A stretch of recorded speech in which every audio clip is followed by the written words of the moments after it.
bashushanye inshuti batariso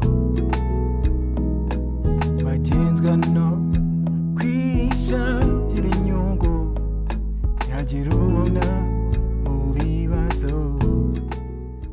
Munyemerere rero nongere mbashimire kandi mbaha ikaze mwebwe mukomeje kugenda mudutega amatwi, ngushimire wowe wamaze gukora subscribe kuri channel yacu yishene yitwa Imbuto TV dukorera kuri internet.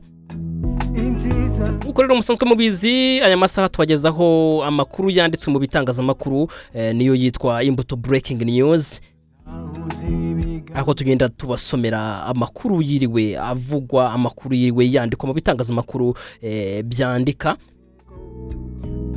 Uyu munsi rero turaza kuba duhera kuki?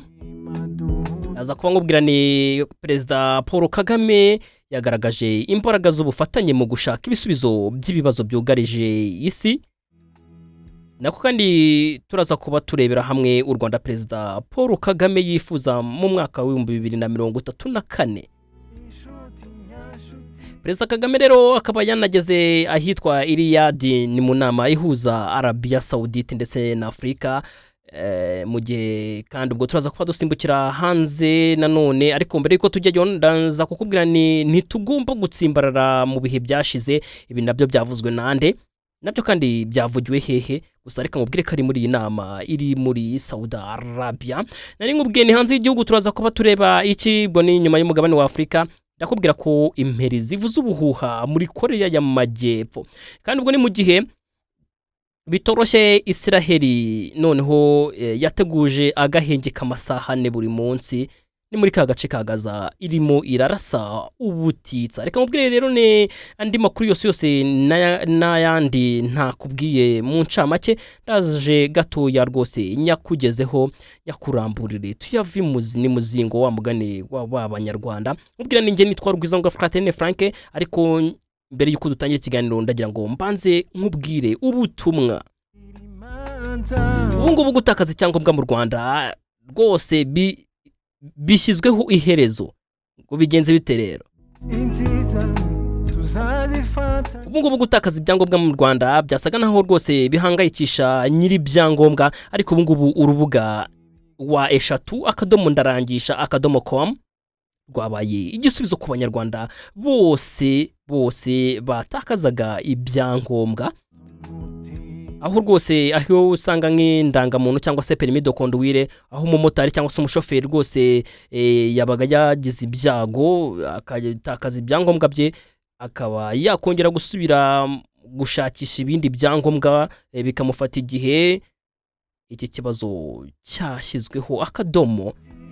Uru rubuga rero wa eshatu akadomo.com ni igisubizo ku bantu batakazaga ibyangombwa birimo pasiporo, indangamuntu ndetse n'amaperimi n'ibindi byangombwa byose, harimo amakarita ya banki, harimo amakarita y'ishuri, byose baraza kuba bagenda bagufasha neza bigende neza, kuko kandi ubwo haraza kuba hanagabanuka amafaranga yagendaga ku bindi byangombwa byakorwaga n'urwego runaka, yaba NIDA cyangwa se wenda urwego rwa polisi arwo rushinzwe ibinyabiziga byo mu muhanda, traffic police. Aho ayo rero yose araza kuba yagira ibindi bintu akora by'ibikorwa remezo, aho u Rwanda rusho kugenda rumera neza. Ku bindi bisobanuro rero wahamagara kuri 0788902758. Iyi nimero ni 0788902758. Nkubwirane rero niba watoraguye icyangombwa runaka, gerageza ukoresha ubu buryo, ujye ku gafinetre cyangwa se akadirishya k'umuntu wataye, wuzuza ibisabwa, ndetse kandi niba hari n'icyo nawe utoraguye mu nzira gifate rwose ujye kuri urubuga, ujye ahanditse ngo natoraguye, wuzuze mu amakuru asabwa, nurangiza usabumitinga cyangwa se wohereze, bundi turusheho kugira ibyangombwa. Turi mu bihugu bifite ibyangombwa byiza kandi birimo ikoranabuhanga, natwe rero tureke kuba twagora igihugu tubitakaza mu buryo bwaribwo bwose. Ibi rero birasa kuba bidufasha natwe kugumana ibyangombwa byacu. Ubangaba rero ndarangisha dutkomera kubwira ngo ibyangombwa byawe agaciro kawe.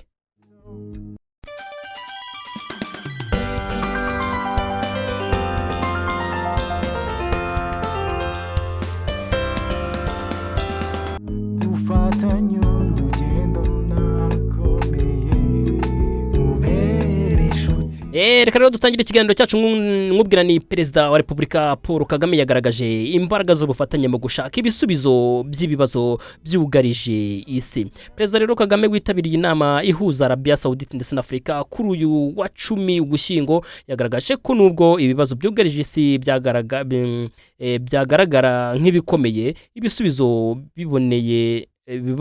biboneye nabyo bishoboka ko byaboneka binyuze mu bufatanye bw'ibihugu. N'ubutumwa rero yatanze ubwo yifatanyaga n'igikomangoma Mohammed bin Salim Al Saud, akaba ari minisitiri w'intebe wa Arabia Saudite n'abandi bayobozi muri uwo muhango wo gutangiza iyi nama. Perezida wa Repubulika Paul Kagame yashimiye ubufatanye hagati y'umugabane wa Afrika ndetse na Arabia Saudite, agaragaza ko ari iby'agaciro kuba bwariyongereye ku muvuduko mwinshi. Ku buyobozi rero bwa minisitiri w'intebe Mohammed bin Salman Al Saudi yagaragaje kandi ko yagaragaje uburyo iki gihugu cyafashije Afrika kubona inkingo za COVID-19 ku giciro kidahanitse ubwo cyari kiyoboye itsinda rya G20. Perezida rero Kagame yabwiye abitabiriye inama ko ibibazo bikomeye by'ubukungu n'ibya politike bikigaragara hirya no hino ku isi, ariko ngo n'ibisubizo byabyo bishoboka. Iyi ikaba ari imwe mu mpamvu bahuriye hamwe. Ati ibibazo duhura nabyo bishobora kugaragara nk'aho bikomeye, ariko buri gihe haboneka ibisubizo biboneye. Ni ikibazo cy'imyumvire. Nawe rero wasoma byinshi kuri iyi nkuru ubundi ukarushaho kugenda umenya ubutumwa perezida wa Repubulika yagiye agenera isi muri rusange. Mukanya tuganira nakubwiye ni ndaza kukubwira inkuru ifite umutwe ugira uti u Rwanda Perezida Paul Kagame yifuza mu mwaka wa 2034. Uru Rwanda rero rumeze rute?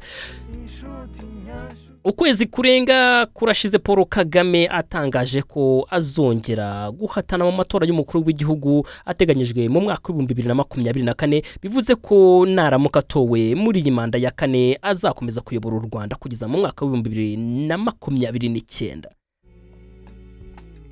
Tariki rero ya 17 Mata mu 2000 nibwo Perezida Paul Kagame yatowe n'inteko ishinga amategeko ndetse n'abagize guverinoma ngasimbure Pasiteri Bizimungu wari umaze ibyumweru 2 yeguye.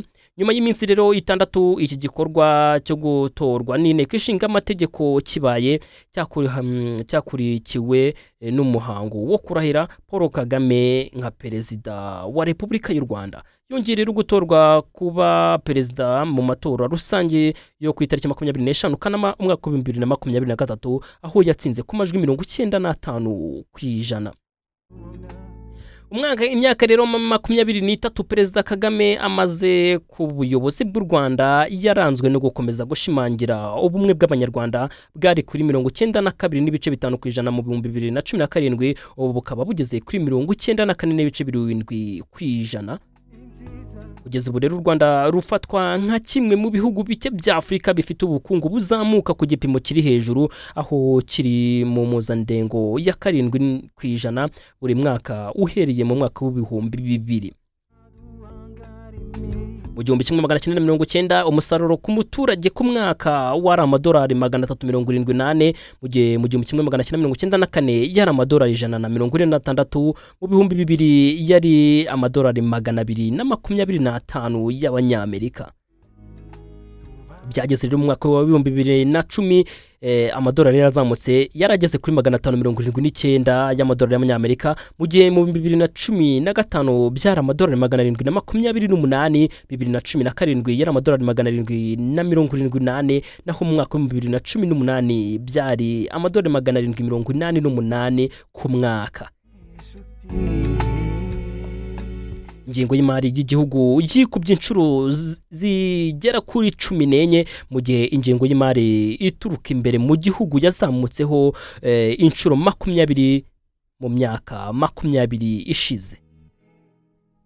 umuyobozi rero uharanira impinduka n'imibereho myiza y'abaturage birumvikana ko hari aho Perezida Paul Kagame yifuza ko u Rwanda mu myaka iri imbere nk'uko bimeze no ku wundi mubare munini w'abanyarwanda ibijyanye n'icyerekezo Perezida Paul Kagame ashaka kubonamo u Rwanda mu 2034 yabigarutseho mu kiganiro yagiranye n'umwanditsi mukuru wa Jeune Afrique François Saudin ndetse bisoka no mu gitabo yise Conversation with the President of Rwanda.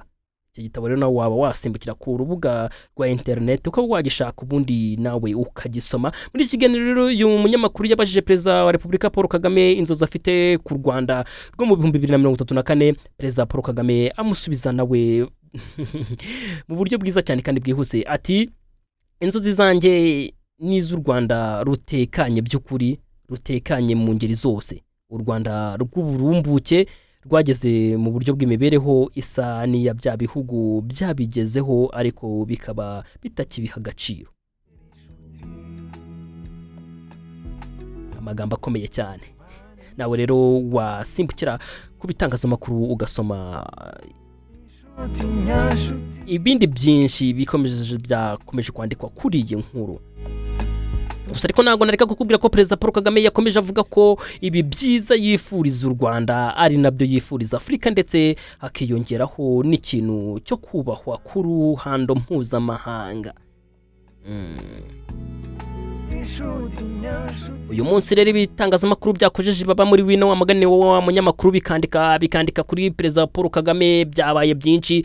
Nk'ubu hari umutwe w'inkuru ugira uti Paul Kagame yageze Riyadh mu nama ihuza Arabia Saudite na Afrika. Nari nawe ikomojeho ariko noneho ngo Perezida Paul Kagame yageze muri Arabia Saudite kuri uyu wa kane aho ubwo nejo hashize aho yitabiriye inama ihuza iki gihugu n'umugabane wa Afrika iteganyijwe kuri uyu wa gatanu. Inama yabaye uyu munsi ku itariki 10 ugushyingo umwaka wa 2023. Iri nama rero ikaba yabereye muri King Abdulaziz International Conference Center. Perezida Paul Kagame yamaze kugera muri uyu murwa mukuru wa Riyadh nk'uko ubu butumwa bwa Perezida y'u Rwanda bwanyujwe ku rubuga rwa X bubivuga. X niyo yahoze ari Twitter. Ntabwo ari we wenyine uri muri iyi nama ahubwo mu bandi bakuru b'ibihugu bamaze kumenyekana ko bitabiriye iyi nama harimo Bola Tinubu wa Nigeria, Evariste Ndayishimiye w'u Burundi ndetse n'abandi bakuru b'ibihugu. Abamwanditseho ni benshi. Perezida Paul Kagame na Abiy Ahmed wa Ethiopia bagiranye ibiganiro.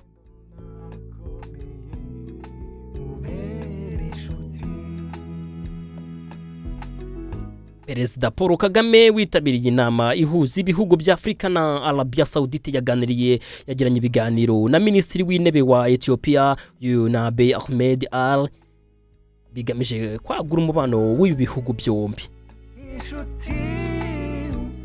Ibi rero byatangajwe na Minisitiri w'Intebe Abiy Ahmed abinyujije ku rubuga rwa X aho yagaragaje ko yahuye na Perezida w'u Rwanda nyakubahwa Paul Kagame ndetse na Perezida wa Tanzania Samia Suluhu Hassan.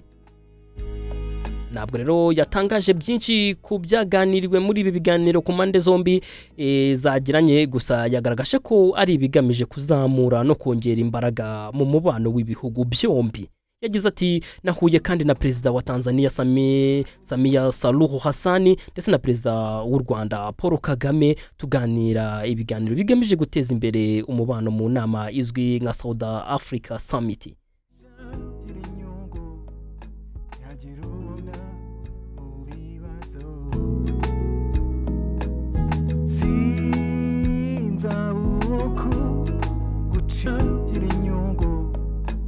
Girubona mu bibazo sinza uko gucira imanza kandi nziza. Yes, rero nyikubwira ibyabereye muri iyi nama nyakubahwa Perezida wa Repubulika y'u Rwanda yitabiriye muri Arabia Saudite. Yagize ati nitugomba gutsimbarara mu bihe byashize ibi rero akaba ari nyakubahwa perezida wa repubulika y'u Rwanda wabivuze. Hari kuri uyu munsi rero kuri uyu wa gatanu tariki ya 10 ugushyingo umwaka wa 2023 perezida Paul Kagame yageze i Riyadh aho yitabiriye inama itangizwa ry'inama ihuza Arabia Saudite na Afrika. Ubwo rero hafungurwaga iyi nama, perezida wa repubulika Paul Kagame mu ijambo yagejeje ko bari muri iyi nama yavuze ko bidakwiye ko hakwiye kwibandwa ku gutandukana n'ibibazo mu rwego rwo gutegura ejo hazaza. Ati ntidushobora gukomeza gutsimbarara mu bihe byashize, twibanze ku gutandukana n'ibibazo. Tugomba kureba imbere tugashyiraho ejo hazaza twifuza ku baturage bacu. Nguko uko twifuza rwose kubona ubutumire bwo guhurira hano nk'amahirwe yo gufatanya gushaka ibisubizo no gushora imari isabwa kugira ngo tubone ibisubizo. nawe wasimbukira ku gitangazamakuru cyitwa bwiza.com nawe ukaba warushaho kugenda usoma byinshi kuri iyi nkuru. Perezida wa Repubulika Paul Kagame avuga ko nubwo hari ibibazo byugarije ibihugu ariko ngo hari n'ibisubizo bishobora gushakwa mu rwego rwo gushakira abaturage ejo hazaza heza. gucira imanza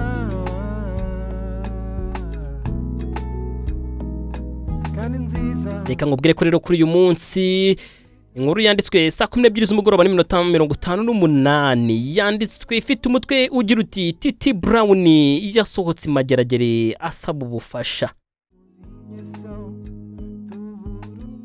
Umubyinnyi rero Titi Brown wagizwe umwere ku cyaha cyo gusambanya no gutera inda umwana utarageza imyaka y'ubukure kuri uyu wa 10 ugushyingo 2023 yahise asohoka mu igororero rya Mageragere asaba ubufasha. Uyu musore rero wasohotse ubona nta kibazo afite ku mubiri agisohoka imageragere byamusabye nko gukora ikirometero yihuta amaze kuharenga imodoka yarimo irahagarara abanza gutora akayaga ko hanze mbere yo gutaha imuhira. Mbere rero yo gutaha uyu musore yabanje kuramutsa buri umwe wari wagiye kumwakira ndetse anagirana ikiganiro kigufi n'itangazamakuru ryari ryitabiriye ku bwinshi.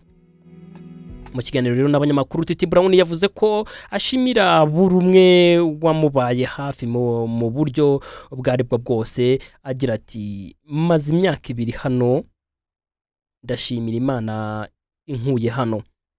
Nafashwe ari nge ureberera umuryango ariko amakuru nakurikiranaga namenye nuko nta kibazo gikomeye bagize. Nawavuye mu ishuri byose ni ukubera abantu kandi ndabashimira cyane. Uyu mubyinnyi rero wari ufite amarangamutima agaragarira buri wese yavuze ko ikintu afata nk'igitangaza kuri we ari uko itariki yafatiweho ari nayo arekuweho. Ati ni itariki ifite ikintu kinini ivuze ku buzima bwanjye. Imana rero ishimwe nk'uko nawe yabivuga kuba yabashije kuva muri iri gororero rya Mageragere. Ibyo kwishimira cyane. Reka twebwe dukomeza amakuru yacu.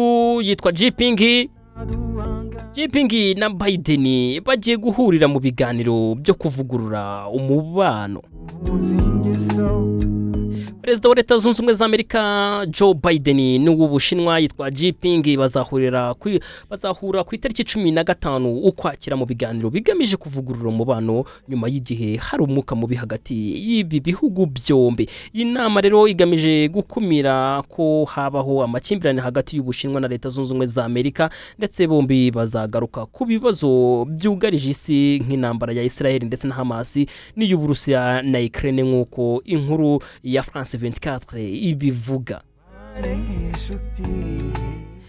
Jinping na Biden bamaze umwaka batabonana nk'uko baherutse guhurira i Bali mu gushyingo umwaka wa 2022 mu gihe umubano w'Ubushinwa na Amerika wabaye mubi uhereye icyo gihe. Umuyobozi rero wo ku rwego rwo hejuru muri Leta Zunze Ubumwe za Amerika utashatse ko imyirondoro ye ijya hagaragara yabwiye itangazamakuru ko Perezida Biden azahura na Jinping bagahura i California ku itariki 15 Ugushyingo. Yakomeje agira ati intego yacu ni ukugerageza gutera intambwe mu gushimangira umubano hagati ya Leta Zunze Ubumwe za Amerika ndetse n'igihugu cy'Ubushinwa, gukuraho bimwe mu bituma habaho kutumvikana no gufungura umurongo mushya w'ibiganiro. Ati turi mwihatana n'Ubushinwa ariko nidushaka guhangana cyangwa se kwinjira mu ntambara nshya y'ubutita. Turashaka kugenzura ibyiryo hatana mu buryo bwiza. Biden w'imyaka 80 ndetse na Jinping w'imyaka 70 bazitabira inama y'ubukungu ihuza Asia na Pacifique izabera muri San Francisco mu cyumweru gitaha. Tuburunana duhangara imitego tuzahuza umutima duhuze. Yari amakuru yo hanze ariko reka nkubwire ko ngo bibabaje kuba umuntu amara imyaka 20 ari umuyede ari umunyonzi nari ngarutse mu Rwanda ho gatoya. Ibi rero bikaba byavuzwe uyu munsi ku itariki 10 z'ukwezi kwa 11 n'umuyobozi muri RIB. Umuyobozi w'urwego rw'ubugenzacyaha mu ntara y'Iburasirazuba yitwa Rutalo Ibert yatangaje ko bibabaje kuba umuntu amara imyaka 20 cyangwa se irenga ari umuyede ufasha abafundi cyangwa se ari umunyonzi w'igare. Ibi rero yabibwiye urubyiruko mu kiganiro cyateguwe na Minisiteri y'Urubyiruko cyari gikubiyemo impanuro z'uko rwakwitwara ku isoko ry'umurimo, amahirwe hari n'ukuntu rwayabyaza umusaruro.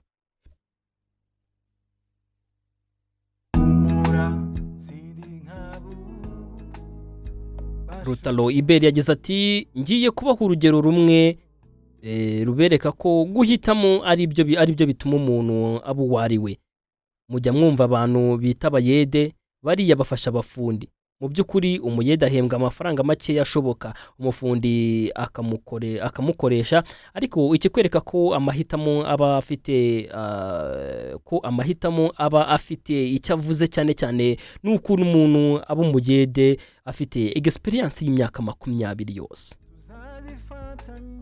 Yakomeje agira ati umuntu agakora ubuyede afite imyaka 17 cyangwa se 20 akaba akiri umuyede mu myaka 20 yose cyangwa se mu myaka 30 akazageraho avuga ngo ubu ngubu singishoboye reka nje gushaka akizamu. Birababaje cyane. Umuyede ni umuntu uterura amasima agaterura imifuka, ariko kweri uraterura umufuka ufite imyaka 20 ukageza ku myaka 30 cyangwa se 40 ugiterura umufuka n'igitiyo udashobora kuvuga uti nzanira iyo sima hano.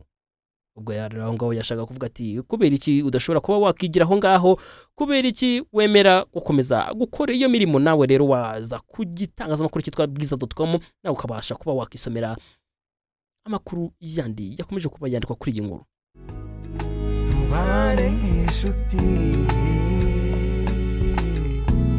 Tukiri mu Rwanda reka ngujyane mu karere ka Ngororero bimeze bite? Ngororero umugore yafashwe ahetse umwana imbere ashyiramo urumogi. Ni mu burengerazuba bw'u Rwanda mu karere ka Ngororero haravuga umugore w'imyaka 23 wafashwe na polisi atwaye urumogi akoresheje amayeri yo kuruheka mu mugongo no kunda maze akarenzaho umwana.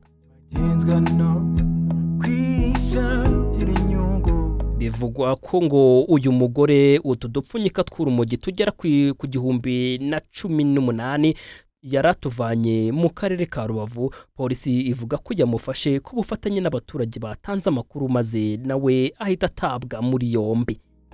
Kandi nziza uyu mugore rero yafashwe na polisi y'u Rwanda ku wa gatatu w'iki cyumweru tariki ya 8 Ugushyingo 2023 mu mudugudu wa Rususa mu kagari ka Rususa hari mu murenge wa Ngororero. Yari mu modoka itwara abagenzi mu buryo bwa rusange ku manywa y'ihangu saa sita, afatwa nyuma y'uko polisi ihawe amakuru n'abaturage. Ni amakuru nari mbonye ndavuga ni ntabwo nareka kuyakubwira mu Rwanda, none ureka nkujyane hanze y'igihugu cy'u Rwanda ndetse n'umugabane wa Afurika.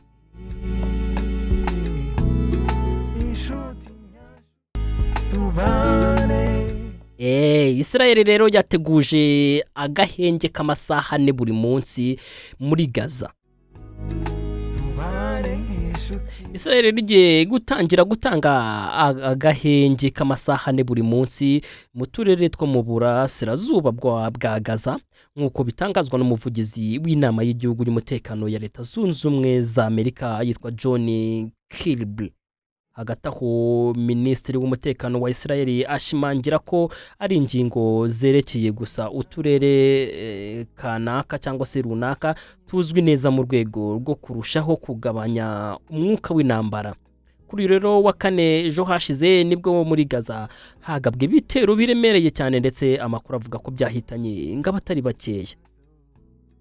Hagati aho amakuru avuga ko kwerekana ibihumbi by'abanyapalestina barimo bahungira mu majyepfo bavuye mu burengerazuba bwa Gaza ari amashusho ye yagiye ashyirwa ku mbuga nyinshi cyane. Israel rero imaze ukwezi kurenga itera ibibombe kuri uyu mujyi wa Gaza mu gihe haciye ibyumweru 2 itangije intambara ikomeye yo ku butaka mu rwego rwo guhashya abarwanyi ba Hamas, umutwe usanzwe ufatwa ngo nk'uw'iterabwoba.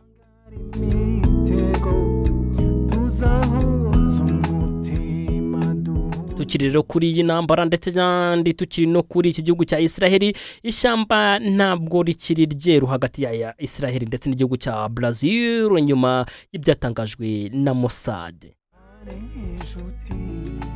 Ni kuri uyu wa kane ejo hashize tariki ya 9 z'Ugushyingo, Minisitiri w'ubutabera muri Brazil yitwa Flávio Dino yamaganye Israel bikomeye nyuma y'uko ikigo cy'ubutasi cya Mossad kivuze ko cyafashije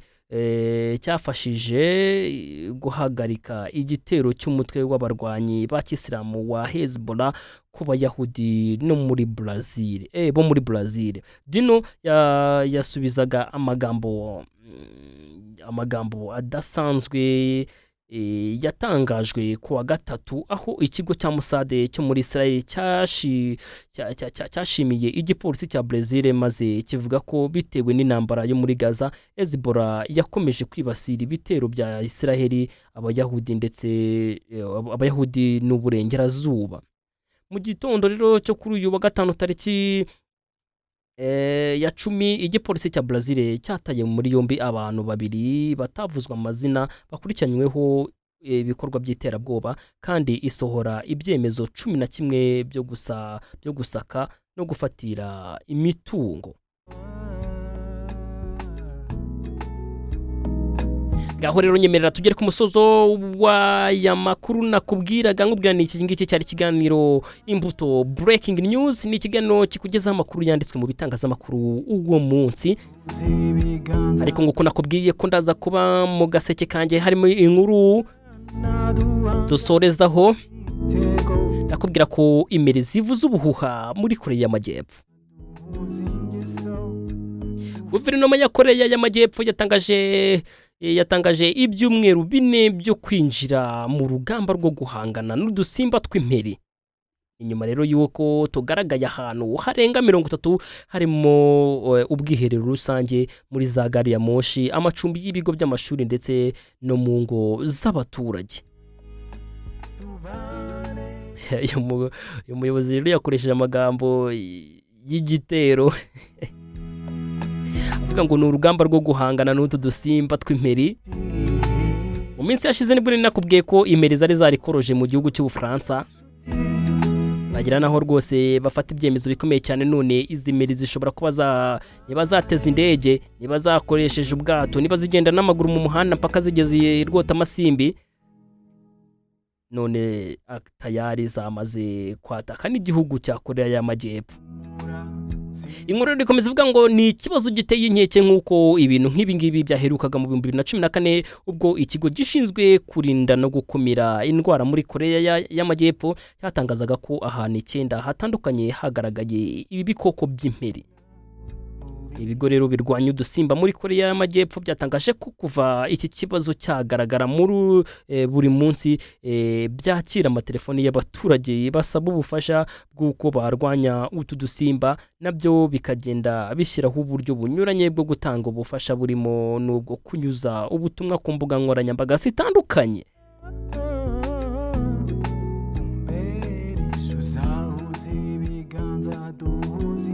Jango mubwire ko rero ngo iki kibazo kandi kigeze no kwibasira ibihugu nk'Ubufaransa nk'uko nemaze kubikubwira mu kanya, Ubwongereza ndetse no muri Leta Zunze Ubumwe za Amerika, aho mu myaka 5 ikibazo cy'imeri cyagiye kiyongera ku kigero cya 50% muri leta hafi ya zose.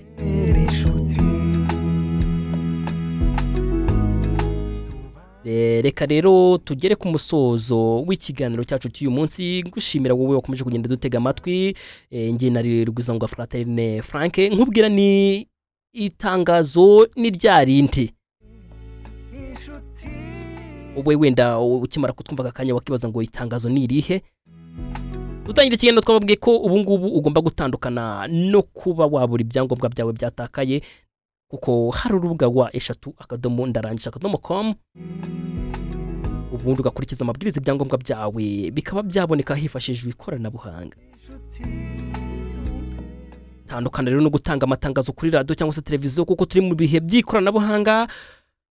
Umuhinzi rimwe na rimwe ntago bari marumva radio wowe watanzeho iryo tangazo urangisha icyangombwa cyawe, ndetse kandi nanubwo abari kumva cyangwa se areba televiziyo watanzeho rya tangazo ryawe, aho gukoresha ikoranabuhanga. Sura urubuga wa eshatu.ndarangisha.com ubundi ukurikiza amabwiriza icyangombwa cyawe kibonekere igihe kandi mu buryo bwihuse. Ku bindi bisobanuro hamagara 0788 9027 Ndarangisha ikubwira ngo your document your values. Zazifatanya mbere tuzahuza ibiganza duhuza ingeso